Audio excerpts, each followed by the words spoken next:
And for this very exciting first round table podcast, I have the most amazing guests. I've got Yolande Myburgh, who used to be called Klein Hans, but yes, she's phenomenal, in-house legal at a financial institution, and Bridgett Majola, who's also at a financial institution in the infrastructure space. Yolanda's on the compliance space. I will let them tell you a little bit more about themselves, and then I'm going to put them in the hot seat about what they think about AI and how they're using it. Yolanda?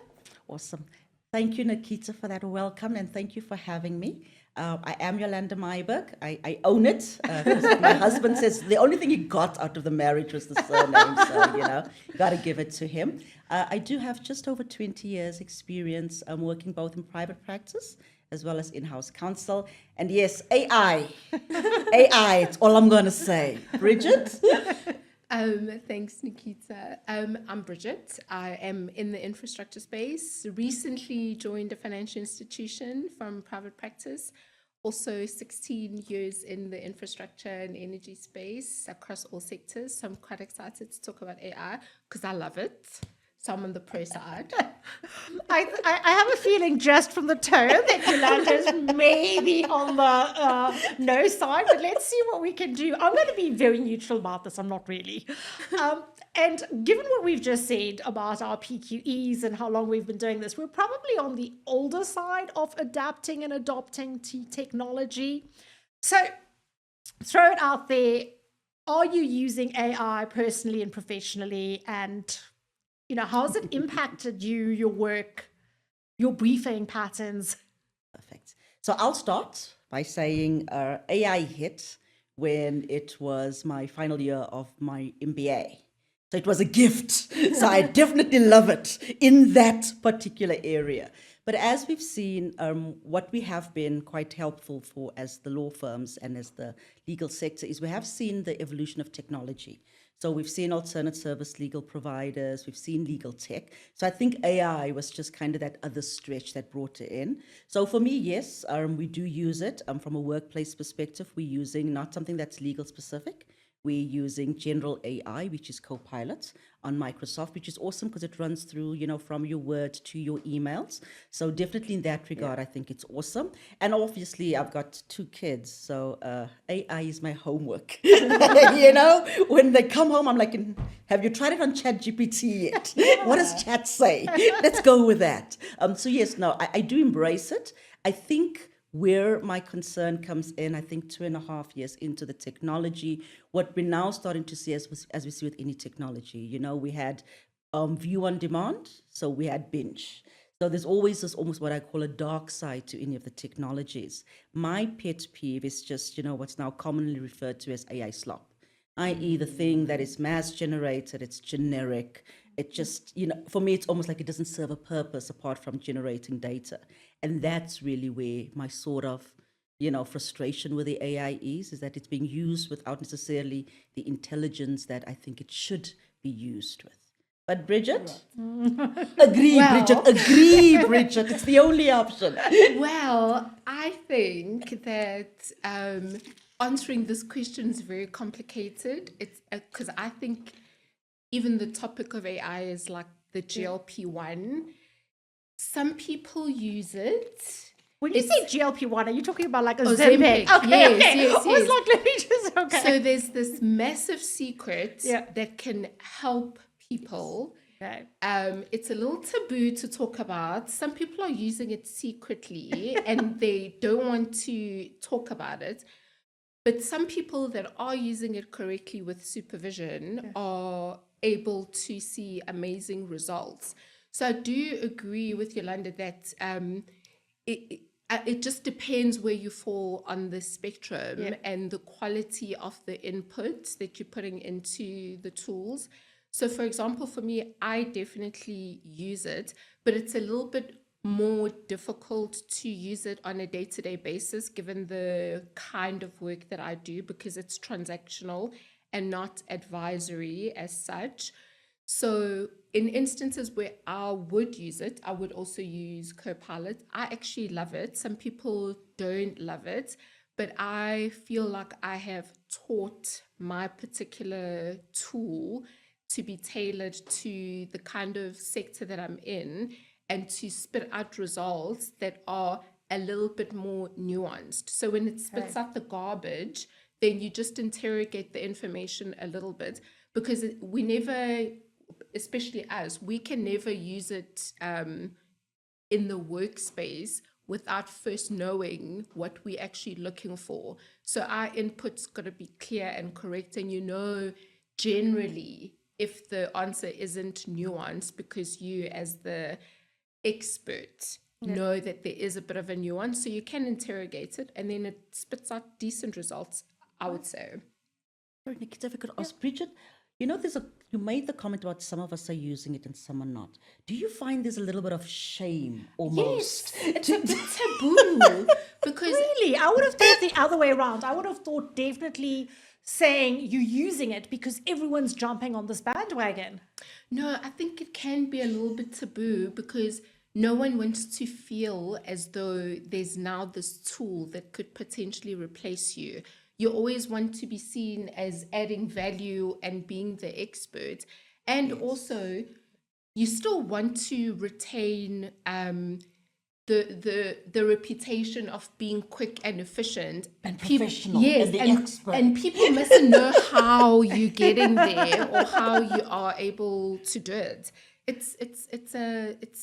think it's a normal reaction to a little bit of fear, because some people are saying that the more efficient that the tools become and the more nuanced that the tools that we are using become, the less likely we will be to require candidate attorneys, for example, in some respects, because the law firms are also using them. Sorry, I nearly cut you off there. No. I was just saying, I'm very excitable. So I think what you said is quite important. I'm a self-confessed Luddite. Like, I have never embraced technology ever. I still don't know how to set up something basic within the thing, but I'm also inherently lazy. I am so lazy when it comes to, if I can get something done faster and quicker. So I approached when ChatGPT hit and, people were talking about it that December, I approached it like, I think, a typical lawyer. I went and did research, and I read pretty much every research report, every analysis that comes out. And I think part of the AI slop prevention is what they call prompt engineering, knowing how to prompt and what your output is. But Bridget, you've said something incredibly important and I like the AI functions almost, I don't know what you guys feel about it, but as your junior, as your candidate attorney, as your newly qualified, it's really not your peer. I think it actually functions to make you look better and to do things more quickly. And example is, so L&P uses Co-Counsel, and we use, and I have to say, I'm very proud to say, we launched a tech incubation hub a year ago, which I manage. The person who didn't know, by the way, 3 days ago, someone said, oh, you need a Chrome extension. And I was, sorry, what's Chrome? Oh. I didn't know. Just for me, it's Google. Then they said to me, it's the Google. And I was like, I thought it's Google. Sorry. So I now manage this tech team. I've done courses on agile project management, because this is how you manage a tech team. But we've got this tech incubation hub. And I've become very good at, sort of giving them specifications and products that they have to develop. So between our own tech incubation hub, which developed a product that sorts through PDFs, etc., and filters documentation, and Co-Counsel, we were able to get through 350 different standards. There were technical standards that were necessary in a particular transaction over the course of a weekend. Correct. And I'm very proud to say, went to the meeting with an actual output, and it was a team of lawyers, but there was no way this team of lawyers would have been able to go through that. this. Correct. They would have read through it, the volume. They would have Yeah. read through it. They would have understood it. They would have had a few questions, but the team went to the to produce. They went to a meeting with actual documentation, with an actual output, and I must say, maybe I'm different, but I've got no qualms on saying that between our Nexer tool and Co-Counsel, that's what we were able to do. Because the team still applied their minds. But all that level of work, which we would have needed, honestly, 20 candidate attorneys working all weekend to sort through the data, filter out the relevant text, put the relevant text into the right order, sort them into tables, etc., extract what was common and what wasn't common, was done at that level by the tech. And then the associates, senior associates, partners could actually look and extract and analyze. Right. Yeah. But that's the key. The reason you can own it, the reason you can say AI generated summary is because where your value comes in is the insights. Correct. And I think when you don't move to that second level of the insights, that's where the shame comes in, because it's almost like the technology generated it. So I do think, yes, we own it. But the ones that I think tend to own it more are the ones that use the tool for the purpose and then elevate with their contribution. Yes. Because then there's nothing to be shameful of. You're saying, in fact, I'm proud of the fact that I found a way to simplify the stuff I didn't want to do. Yeah. The contract summaries, I didn't want to do them. But what I did want was I needed to go through the contract to gain the insights. Now I've got the contracts done. Correct. I now give you the insights. And I think that's slightly the difference that I think. I think if you're just copying and pasting, then there is a level of, well, what did I actually contribute? Yeah. But if you bring that second level, Can you tell? There's the value add. Can you tell? Because I feel like I can when someone's just used AI and not applied their expertise and their mind to it. Yeah, I think sometimes you can tell, but sometimes I don't know if I can always tell. Okay. The information is quite generic and you can't read tone, their particular tone, if you are familiar with the way that the people generally write. And sometimes the way that the information is presented, if they've been sloppy and haven't taken the time to then analyze and add value, you can see that there was an analysis done or like just a summary, but they don't tell you the risks and they don't tell you how to mitigate the risk because that level of value add just wasn't there. And then you can then ask yourself and ask them when you interrogate the information that they've produced, maybe and there the risk was isn't customized. Like they'll flag a risk, like, but our business doesn't do that. exactly. It doesn't do that. Did I you think read it? it's that. And my favorite, which I'm not going to name, comes out, federal courts. I see federal courts, I see color with no U, and all Then of a you sudden. know. But interestingly enough, my 14-year-old, when he brought an assignment home from school, he's like, teacher used ChatGPT here. I know because of the icons. Because when we do his, those are the icons that get generated. So then it's like, so I think there's that. The risk, of course, which is my other pet peeve, is AI is based on best principles, best drafting principles, best communication principles. That is what is inherent to a law training. So there's that part where it may look like it's AI generated, but it's because you are applying best standards. So I think there's a little bit of risk where what you are generating originally looks and feels like AI, but again, it's because best practice is built on those principles that you are operating. So sadly for me, I've stopped using certain things like bold. I used to like bold. That's how it generates I used to like bold, and I have to put inverted commas and italics, right? Because when I see it, I'm like, okay, no, the dash, the hyphen, the way that it produces the information back now is you so self-moderate. specific. So now you self-moderate, like it's mine, but like it doesn't look like it's mine. So I think that's probably the part of the downside. But I'm actually excited about it because it does make the reports easier to read. When you're sitting with a 300-page pack, and someone has maybe or someone has just run through their work and put it into that, it reads better. So it's easier if you are using it to augment your work, it reads easier. So it makes it a little bit easier. I also like the summary function. Yes. Summarize. then maybe it's because I'm old school. I always feel like it's missing something. Like, how can it be that short? Like, how can it be that Because short? we're not missing, right? I'm like, no, there's You're got to not be used more. to it. My favorite thing to do if you are frantic on a deal Yeah. and you are trying to close, you guys will know how stroppy we can get with the language when we are trying to get information from the other side. Yes. Or if you're arguing aggressively about a particular point, the emails can get a bit curt. Yeah. So I draft my email, then I put it on the AI thing to tone it down and make it professional. Yes, make it and seem like I'm presentable. not upset. Yes, and then I send it. And I think that's phenomenal because being succinct is a problem. And also, AI does the same thing lawyers do. And I only noticed it once I started using. So besides Copilot, do you guys use any of the legal tech like Co-Counsel or Harvey AI or Legora? No, but I know that the big 5 law firms do. And have you seen sorry, and I'm digressing totally, but have you seen a change in the way they respond or in the work or the turnaround times or even, does it cost less? But I'll come back to that. What I was going to say was AI does the whole thing where it repeats itself quite often. And only when I started looking at AI content that I realized that lawyers do the same thing as well. We won't just say one thing succinctly.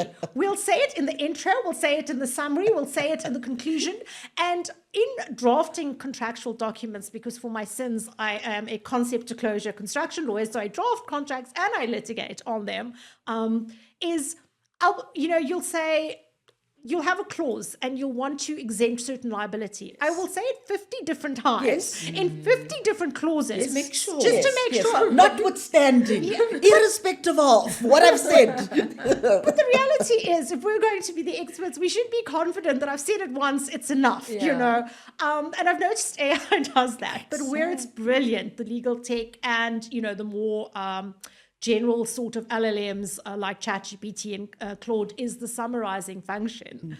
So I love it. And the toning. I'm the most I come across apparently on email and communication as quite terse and quite sort of pointed. And I think it's just the way in which I write. It's not the way in which I talk. And it's not the way you intended. No. Correct. So that's been phenomenal. But to bring it back to my question, have you seen a difference in if all the firms are using it? We're not obviously Big 5, but I'm very proud to say we use the Lexis Protégé and we use the Co-Counsel. And it has definitively made a difference. I wouldn't say clients can see it in the output. They might be able to see it in the turnaround times, but it has made a difference internally just to the sheer volume of documents we can go through. If you're doing a DD, Yes. if you're trying to do what we're doing and you're drafting, based on various standards and technical documentation, it's made a massive difference to what we can understand and how quickly we can understand it when it's purely technical and not legal. So, what do you guys think? So I don't have it as yet, but I am exploring it because contract management, Bridget, you sit, you've got like 400 vendors, no one knows, you just know you pay them. Yes. So I have been exploring some of the contract management solutions, and there's one that I'm really keen on. And the value add that they give you is you can dump, in inverted commas, your contracts in 24 hours. It will give you your risk status, i.e. there's no termination here, it's missing an IP clause, and it can risk grade it for you, and it can flag for you to say expiry coming up, or this requires this condition to be monitored. Yes, I'll plug you off to it. The amazing part, it's a local SA tool. Because part of my challenge with the AI technology is that it's international. Right. So the dollar just doesn't help from a costing perspective. So that is something that I'm really excited about, because to the point, I then go from just data dumping the 400 contracts that I have that I'm trying to get my lawyers to work through. You dump it overnight, I'll be able to at least pick up the key things. And then I can go from a materiality perspective around, okay, this is how we then remediate it. And it actually has a template base that will draft it. So if it's expired, it will say we've populated, these are the parties, these are the new terms, this will be the contract. And yes, I'm plugging, I'm going to keep the name. Game changer. It actually has an interface, a user interface where for your teams. They can then pop in to say, I need an NDA. So business can type into, I need an NDA, these are the parties. And it will generate the NDA for you. So yes, I'll plug you off to it, but I'm really excited about something like that. The other one that I think is a little bit underplayed is Adobe. You know, Adobe has the AI assistant. Oh, right. yes. And I think because if you're used to the co-pilots and everything else, you almost don't pay attention to it. Right. But it's so awesome. Just last week, I had a relationship manager come and say, like, I want to terminate this contract. I said, okay, pop it up. There's AI assist. Ask what are the termination provisions. And it pops it up nicely, and it links it also to say this is the clause, and it says to you, you can terminate for 6 months written notice if there's material breach. Amazing. Like, I was like, you see, you got your answer. But of course, the catch is 6 months termination for a contract that you're not actually getting the service for is not ideal. So where the legal assistance comes in is to say, well, what is the other options? So yes, contractually, I've got to give 6 months, but what are the other options? And that's where your expertise comes in, because that's when you say, okay, what's the relationship like? Can we have a conversation? Can we terminate via agreement on 1 month, 2 months, etc.? Right. And that's really where I think we're going to get the true value of the AI tool if we let it do the basic stuff, i.e. go read and tell me what the contract says. Treat it like a junior. Correct. So get the data, but importantly, it's also from a turnaround time. I mean, the RM could get his answer, whereas if you've got to go through the legal team, I've got to filter it, I'm working on this, you've in my list. I said to him, use it. But remember, it doesn't replace us, because it's going to give you that answer which helps you, because now at least you can say to the legal team, it has a 6 month termination provision. I don't want to do 6 months. Is there a different option? So then my lawyer really knows what the contract says, and they've got a solution differently. So that's what excites me about it. But the tool that I like the most, I think it's called Turbo AI. Okay. So what you can do is, if you are researching a particular area, say, for example, I'm not strong in negotiating construction contracts, for example. So I would find materials online, because I'm sure you've written lots of articles, insightful articles. I'm not that can thinking help. very quickly if I have. But there's Yeah. also other materials Yes. that are available that can Yeah. help give you at least the context and the background and the high level framework of what you need to be looking at. And because I'm a busy person, if you take that piece of material, even if it's like a book, and you put it into this tool, it can create a podcast for you, and you can say how long you want the podcast to be, and it can have 2 speakers just like this, and they present the material to you in a conversational way. So you can actually listen to the material while you're in the shower, in the bath, or driving. So it's quite convenient. And you can take the same content and turn it into a presentation with notes, just to help you, because I'm a picture person, so I understand by listening and also by seeing a picture, so I'm visual. And then it can draw a structure diagram for you, or pictures, to understand exactly what you're looking at. So I really like that. I think it's a game changer for me, because I'm still in a space where there are different sectors where I need to understand specifics that I might not have encountered before. The water sector, gas pipelines, etc., etc. So it's quite useful. And that's the technical information, right? Because I think as lawyers, we get a massive amount of training during university, articles, being a junior lawyer, on our practice area. But for the two of you being in-house, and for us trying to, you need to understand the sectors. You're not always speaking to other lawyers. And for you to give the best advice. And that is, I think, for me, where what I would call, I know it's not the general, but the LLMs that you would just use generally, like Claude and DeepSeek, or whatever the case may be, gives you suddenly packages exactly what you're saying. I wasn't aware of Turbo AI, so I'm definitely going to go have a look at that. But packages this information in ways that it would have taken you months to research, or you would have had to go on a course, etc. Now all of a sudden you've got such amazing material at your fingertips. And I think that's huge. Have you, working on transactional deals, Bridgett, and especially with turnaround times, etc., have you seen the ability of the lawyers that you brief bearing in mind, they all now have access to legal tech.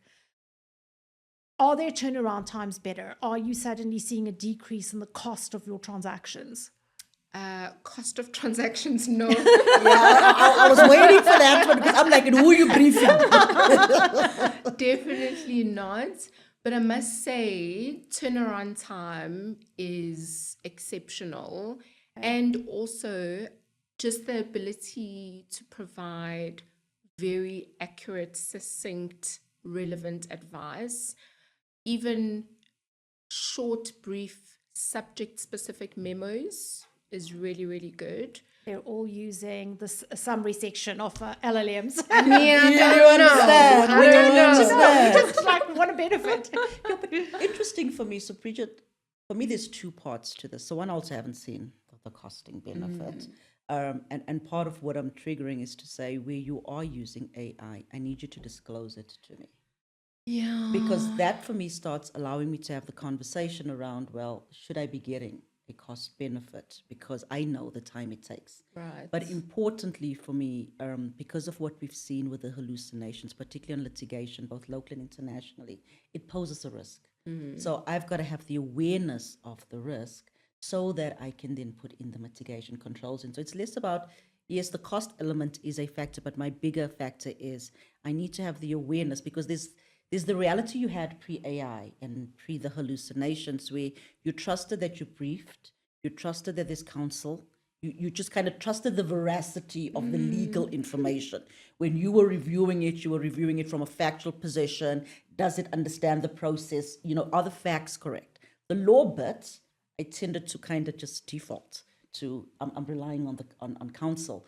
Now with what we have seen with the hallucinations, I now am saying, I've got to understand, because if that's the risk I take, because when we sit in court and there's an outcome that is unfavorable, that's my risk. I'm supposed to be managing the litigation risk. So that's the risk I own. So I need to understand, what risk are you introducing, so that I can understand, how am I mitigating? What are the controls that I need to operate? But also, what are you what mitigations are you putting in place when you are producing a product that you're going to deliver to me? Correct. Using AI? Yes.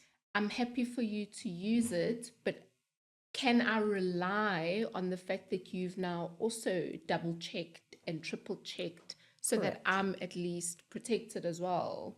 Correct, so that you fully understand. For me, the disclosure element, again, it's about allowing me to then make an informed decision around the risk you pose and how I mitigate it. Because effectively, yes, you render the service, but it's my risk at the end of the day. If it goes wrong, it's my risk. If the rep risk comes out because now they're citing the matter, yes, they reference the lawyer, but the matter is the one that gets the media attention. And I'm linked to that matter. Now I have to understand, so what is my rep risk linked to the usage of it? So that's one for me that's still emerging. As I said, I see it in the letters of engagement, and that's the amendment I make to say, have no issue, use it, but disclose to me when you are using it. Yeah, the other thing that I find, I agree with you 100%.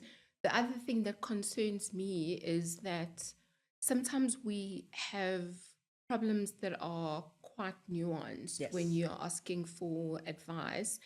And depending on what information your advisors put into the tool, the information that you get back might not be as accurate or as tailored to your particular problem as what you might expect, because maybe they took a general overview of the issue, as it were, to ask the tool a question rather than to actually explain a little bit what the nuance is and what the context is.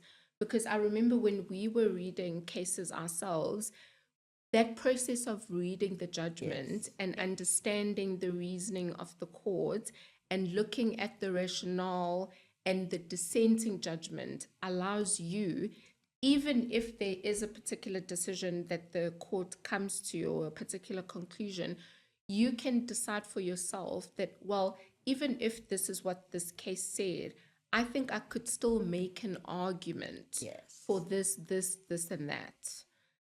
That's why I dislike the summaries. I feel like all of that is what I'm missing.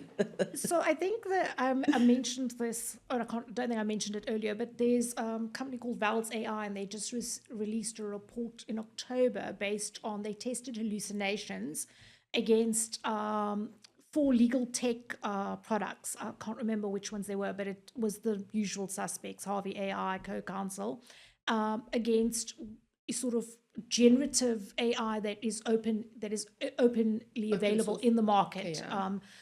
So against a lawyer group.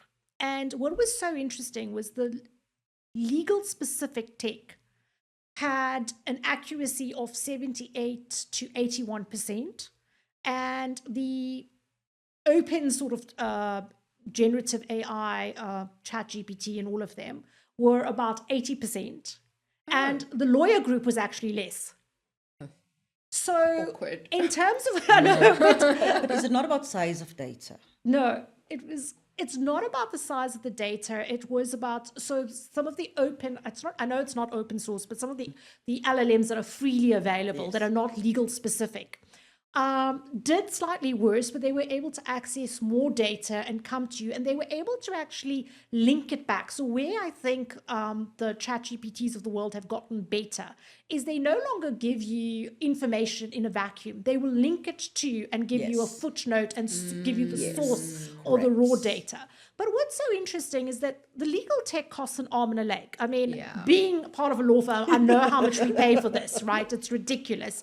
But it's necessary. It didn't score any better. Yes. You would think if you had a product that was specifically created for lawyers, its accuracy and inability, and I think they also said, and I might have misunderstood this, there comes a point at which the hallucination just starts to increase, or I'm not sure if that was just me thinking that's what the information was saying. So, funnily enough, it's still better than the lawyers, apparently. Yes. But I think if you check the product, the lawyers checking that 20% will get you there. Yes. Yes. But I was quite shocked to find the huge amount of money I pay does not make it 100%. Yes. It doesn't make it hallucination free, apparently. No. Oh, that's disappointing. But it's better than the lawyers, Bridget. No, I mean, don't tell it to my Like boss. you really are saying it like so sad. Like no. I mean, don't tell it to our bosses. Yeah, I mean, I think it does add value for sure. Yeah. I mean, I definitely love it, and I hope that it makes me a better lawyer, a better advisor, that I'm able to interrogate things a little bit more because I have a little bit more time. But maybe that's why, in the meantime, we're not seeing a cost benefit. Because it costs so much to check it. Yes. Like, no, that's wrong. No, that's wrong. Yeah. I think the cases, both in the US that I've seen, I can't remember if I've seen any judgments in the UK, but and in South Africa, has been because lawyers have been using the ChatGPT type LLMs to look for judgments. Yes. And that's where I think it's untrained users. I think it's people who haven't been told, and I'd be interested in knowing whether the law firms you brief, whether internally you've got a policy, Yolanda, to what you're saying. How are you using it, and what are you doing to mitigate the risk before you give it to me? Or are you relying totally on the law firms to mitigate the risk themselves? Because if you're not seeing a value, if you're not seeing a cost benefit, then why are you taking the risk? Sorry, and I know that's a very, but Correct. I'd love to know what your thoughts are on that. But again, I think, are we also training people internally and externally to properly use the tool? Because like any tool, if I give a 16-year-old a car to drive, I mean, like, we're asking for trouble, right? Nikita, for me, particularly the litigation ones, right? Because if you think it through, what you're supposed to have is you're supposed to have a briefing attorney that's supposed to be reviewing this, and then you've got counsel, sometimes you've got senior counsel. So my control has always been that that's the level where the legal accuracy must come in. So when I'm sitting in court and it's for the judge to say, well, that doesn't exist, that nothing has controlled it. So for me, historically, I felt that particularly for litigation, I would even argue, even if you're drafting for me, Yeah. if you're drafting and using a clause that's not appropriate in the essay market, that's a concern for me, right? and that's what I pay you, the premium that I pay you for. And the difficulty I have is when I'm sitting in court and it has the issue, it does become my risk that I have to monitor. If I have a contract, and only when I'm litigating on the contract do I now realize, oh, sorry, this clause was just not supposed to be there, you know, then It's I'm not going to have an great. issue. Yeah. Correct. So hence for me, I'm saying that law firms, yes, use the tool, but I'm expecting you to operate the controls because it's a risk that you are introducing. I didn't have hallucinations before. So you introduce the risk, you need to manage it and control that risk. But ultimately, it is my risk. Hence, I need to be comfortable with what it is that you are doing. I mean, I didn't contemplate until we had the court cases, right? I just didn't contemplate that you would Ever have that being in risk this in litigation position. because of the level. But when it does happen, then you kind of go, okay, you know, have we maybe become complacent? Or is it the fact that, yes, it's quicker and easier and faster, that maybe we've just adapted to the speed and not taken the time to slow down and double check?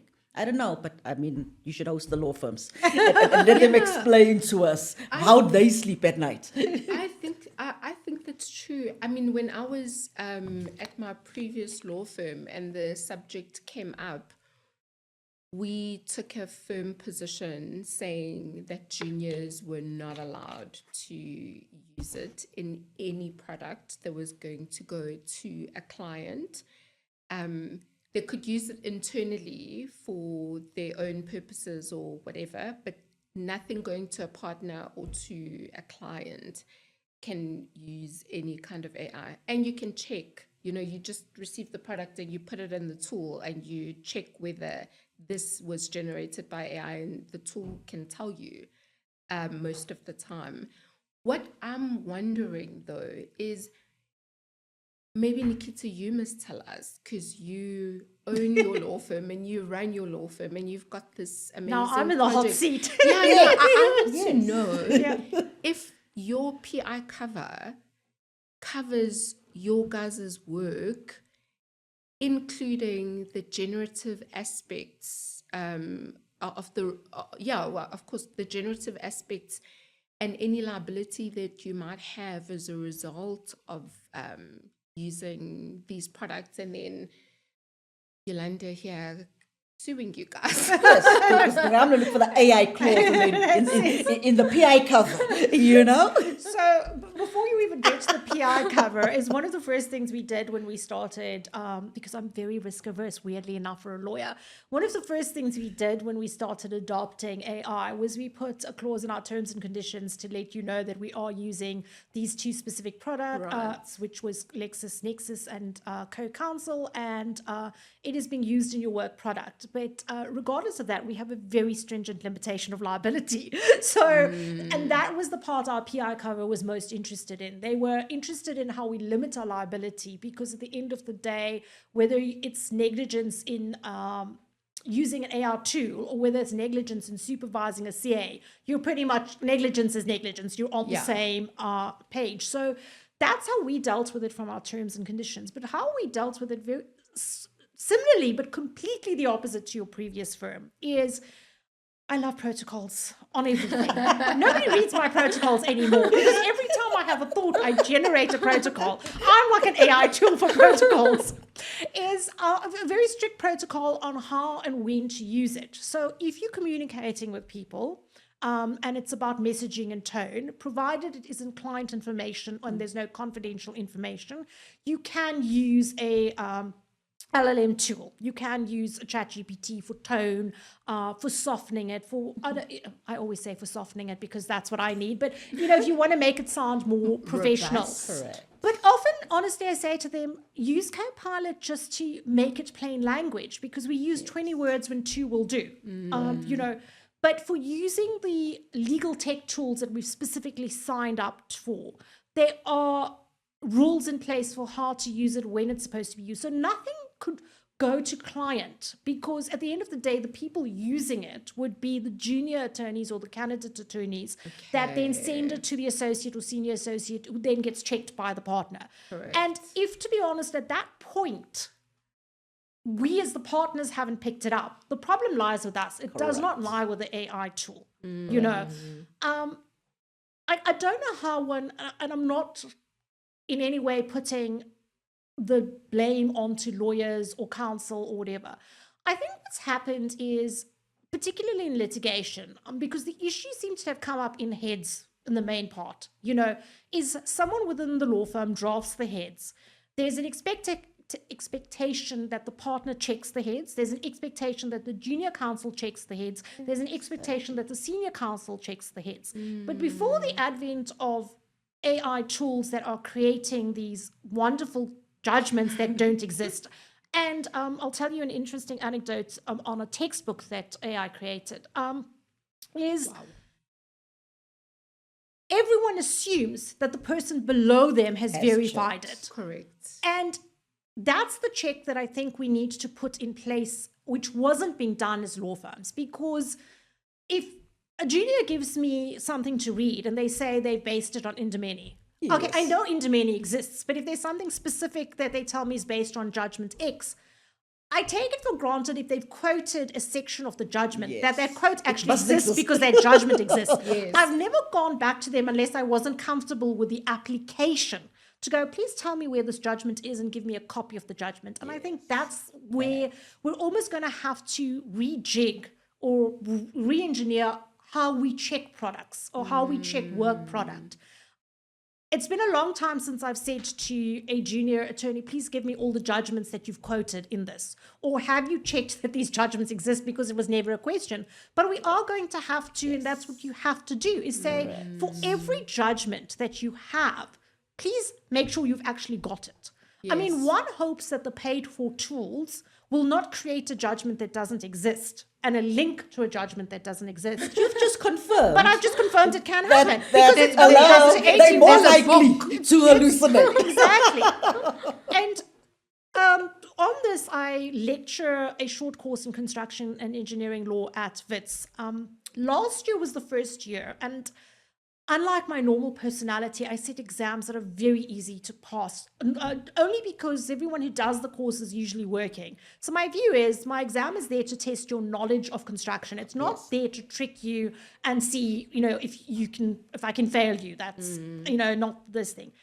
Last year I was reading through an answer, and it's quoted 2 construction textbooks and 1 article by a very senior person, if you look at all the things that come after their name. And I'm like, hold on a second. I should know them. I should know these construction textbooks. I should know this person that's been quoted because they're quoted as a partner from a law firm, and I've never heard of them. I know the law firm, but I've never heard of them. Someone had put my exam questions through whatever LLM there was, and it generated. But to the extent, let me tell you, it was only because this is my area, like you've said, Bridget, is that it's my area of expertise. I knew that this couldn't exist. Page numbers, chapters, the actual physical quotation in italics. If you look at it, it's a master forgery. It's a it has all the things that you're like. It is money well spent, whatever that is. And I was so confused, and the textbooks were fairly new, right? And I thought to myself, no, maybe I've missed it. Maybe I'm not. Do you know, we actually called the publishers and emailed the publishers because it actually told you who the publishers were. To say to them, please, can you just confirm for me that these textbooks don't exist? But that is how genuine it seemed. And that is how, even though this is my area and I say, no, they couldn't, I felt compelled to go back to the publishers and go, please tell me whether, because I didn't know. Maybe miraculously I missed it. I mean, it wasn't, both these textbooks were in the last 5 years. So maybe I'm so focused on practicing construction, I'm not looking at textbooks that have come out in South Africa recently. So no, that is how much even someone with expertise can be bamboozled by the hallucination. It's not a random judgment. They give you everything to believe that it exists. Yes, I mean, they were doing the data to say that as they were trying, because I think, OpenAI, those dudes were trying to figure out, how to safeguard and controls. And as they were trying, the trial running, the AI was picking up what they were testing for. and was therefore answering what they wanted them to answer. So even in them trying to pick it up, the AI was like, no, I got you. This is the answer you're looking for. Let me give it to you. Scary. But this is the reality. And that is why I get a little bit cautious around trying to judge whether something is AI generated. Yeah. Because for the expert would have generated it to that level. It's always when your instinct goes, how come? Like, did I miss that? Was it an update and did I not read it?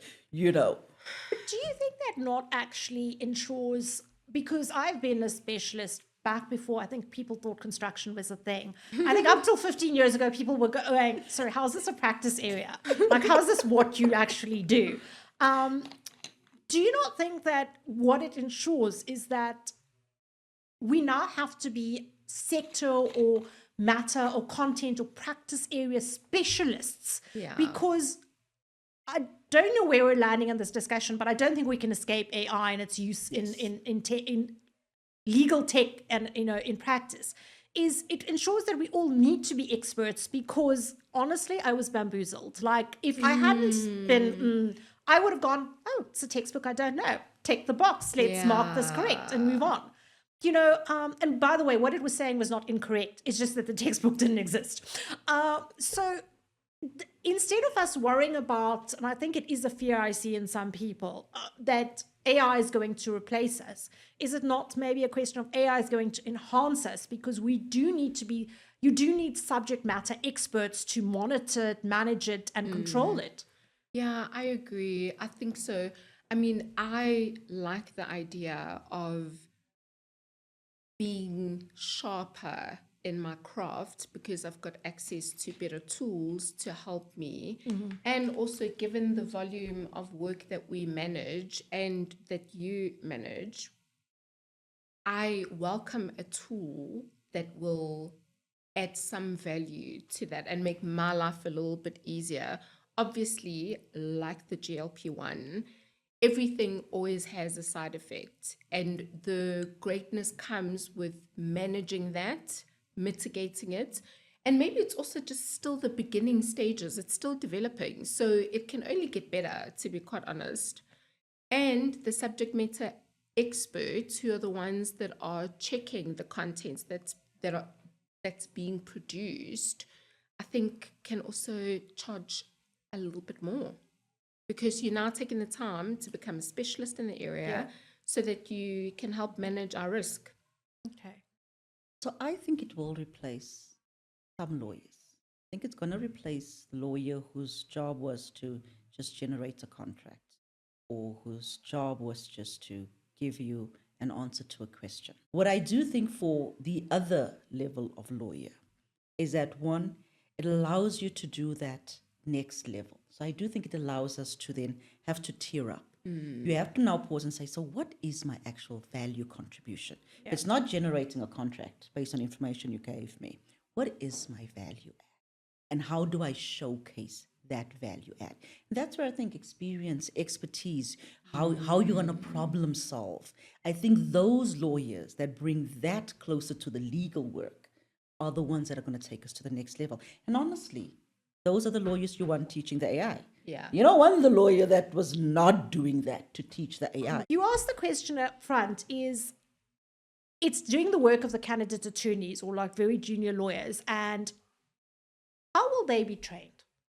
Because I come from a family of teachers, and, generationally, they're always teachers in sort of one generation up from people my age. If I was trained, you were probably trained, Yolanda, we're all of the same vintage, so to speak, is in order for me to recognize what a limitation of liability clause is and how it works and what it should do and shouldn't do, I probably looked at 100 being a candidate attorney in various forums, DDs, drafting, litigation, all of those aspects. You looked at it from different aspects, and it was sheer volume. Like, we didn't gain the knowledge we have at university. That was like the bare bones of this thing. It was now we're using another VALS AI report released in February. I think it was the first one they released. In terms of document extraction, clause extraction, document analysis, all the things you said were phenomenal from your transactional perspective and is happening so quickly, Bridget. The legal tech tools outperformed the lawyers. Correct. Completely. Completely outperformed the lawyers. So the junior lawyers, the candidate attorneys are no longer doing it. The tech is doing it. For us to get to the point where you're subject matter experts, you've got the expertise.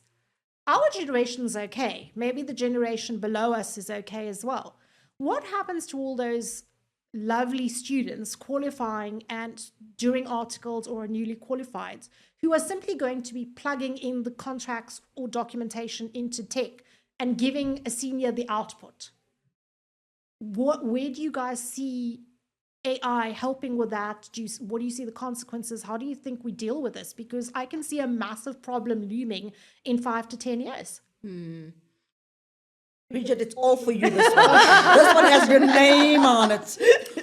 Well, what I was going to say is I think that is true. So there is that risk. But what I also think is a positive is that I think with that risk also comes the other developments that are happening also in the AI space, which are the educational short courses in very specific subject matters. So you can get a little short course. I don't know if I can say the name of the platform, but maybe not, just in case we get replaced, teachers get replaced. But anyway, there are platforms that are verified and available. Some of the courses are free and some of the courses are paid for. And so you can actually get better knowledge and better expertise from those courses. Like you can get a financial modeling course, you can get a course on EPC, O&M, finance documents, blah, blah, blah, blah. Well, these are all things that are relevant. relevant to me. But there are courses that, so after you've now been to university, you've had your preliminary education, you've gone to you to get taught a little bit, and half of the time is learning from a real expert and taking in that knowledge, and then half the time is playing around with the tool. But then there's also an opportunity for them to upskill using these platforms that have these educational tools so that they don't lose out 100%. So I think there's a way that there can be some kind of balance, but it also depends on the kind of lawyer that they want to be. Remember, because I think the risk was always there that you could always find lazy people. There were always people that plagiarized, people that copied other people. You'll always find people that do need to be culled off, to be honest. But there's also people that really want to be excellent and technically sound in their craft. And those are the people that I think will lean on the platforms that are available to just give them an edge and make them better and make sure that even though they lose the benefit that we had, that they get a different kind of benefit. And possibly maybe it could shorten the time it takes for them to become experts.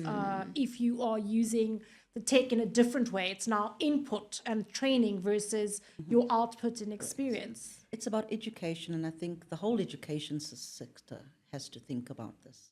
Right. Because it's about, in the past, you could ask the question and you can get a perfect answer. Yeah. So what were you testing and what were you trying to achieve? And now that you have these tools, you've got to test it differently. So maybe what law schools need to be thinking about is, there's the AI generated content. Critique it, engage it. What would you do differently? So that's the skill, because you must accept that that tool is there. If we had summarizing tools when we were doing cases, you got to use the technology. But what law schools have to start thinking about is, what am I trying to get you to learn? So critique the AI. They must actually generate their question papers to say, if you had to do this question paper, how would you ask this question differently? Give me your question and give me the answer. So almost you writing your own question paper. I'm giving you what I would have given you with the answers. How would you have asked it differently? So I think that's probably where we're going to end up landing. And in the past, I'd have thought it would take us a bit of time because technology is slow. But I don't think in the AI age that we have the time. And that's where my concern comes in, that it is happening at such an exponential rate that I think it's difficult for the education sector to play catch up. So we are kind of stuck trying to straddle, trying to give you a little bit, that is why I could get where the law firm was coming from, a little bit of the tradition, overlaying it with the new. I mean, I worry about it with my son. When I say to him, okay, just put your speech in ChatGPT, and let's see what it pops out. Because for me, it's a means to an end. Yeah. But what I'm forgetting is the learning that you were supposed to get from it. It is around the research, but I've got to say to him, generate it. Now actually go validate, see if you want to say it differently. How do you make it yours? Yeah. So that's how he's stretching it. But I think it's a challenge that the education system must grapple with. I don't think it's going away. And I think it's actually an awesome challenge to have. Can you imagine a challenge where technology can do better than you? No. Well, we're lawyers. But Nikita, I was going to have like a mini rant and just say, I think the problem will actually largely be yours as the owner of a law firm, to be It's quite law honest. firms. I don't think it's universities. I was going to say that, Yolanda. I think law firms. Sorry, Bridget, I'll to interrupt your rant, but I think law firms. We're risk averse, but we've adopted and adapted all this legal tech at huge expense, at huge time consumption. But what we haven't considered, because we're still trying to figure out the return on investment and recoup our investments, etc., is how do we train the next generation? And how do we train the next bunch of lawyers what to are you be losing experts? with what you're gaining? Yeah.